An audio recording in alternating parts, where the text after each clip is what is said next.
পরিবারও চোখে আঙুল দিয়ে বুঝিয়ে দেয় তুই বেকার। যখন সংসারের হাল ধরেছে পাশের বাড়ির সমবয়সী ছেলেটা, তখন হাত পেতে দৈনিক পকেট খরচ নেওয়াটা গলার কাঁটার মতো বিঁধতে থাকে। অপমানে মাটির সাথে মিশে যেতে ইচ্ছা করে বেকার ছেলেটার। বিভিন্ন চাকরির ইন্টারভিউ দিয়ে বয়স যখন 30 ছুঁই ছুঁই, তখন নিজেকে পৃথিবীর বস্তাবন্দি আবর্জনা মনে হয়। আধবুড়ো বেকার ছেলেটিকে দেখে মানুষ এমন ভাবে তাকায় যেন তার বেঁচে থাকাটাই মস্ত বড় পাপ। একের পর এক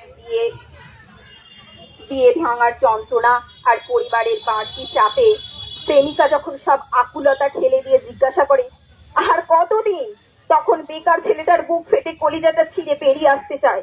কিছুই বলতে পারে না সে।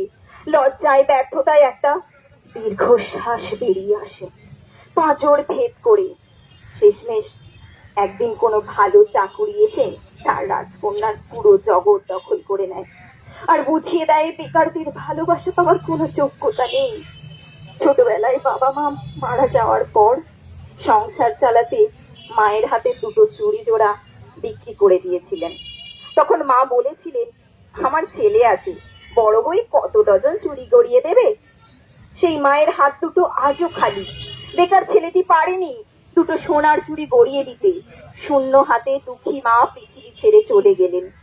তবুও বেকারত্বের জ্বালা কাটেনি ছেলেটার।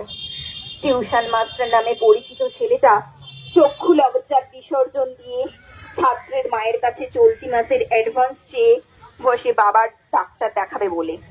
অ্যাডভান্স তো মেলেই না, উপরন্ত টিউশনটাই চলে যায় তার। দম বন্ধ হয়ে আসে ছেলেটার। এই অভিশাপ আর যে কুলোয় না।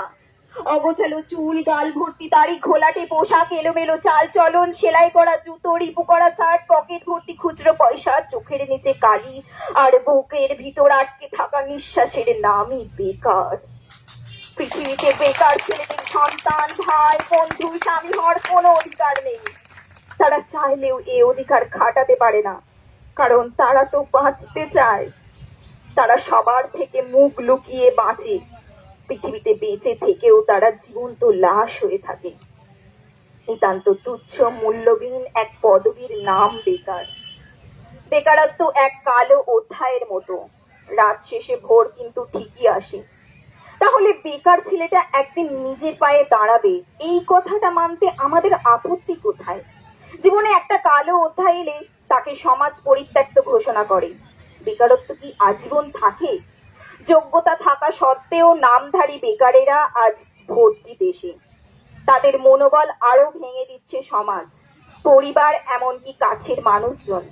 বেকারত্ব কোনো দুর্বলতা নয়, বেকারত্ব একটি আর্থসামাজিক সমস্যা যা নিরসন হওয়া সম্ভব। আমরা মানুষকে শুধু মানুষ বলে চিনতে শিখি। বেকার নামক পদবিটা কারোর জন্য বরাদ্দ না থাকুক।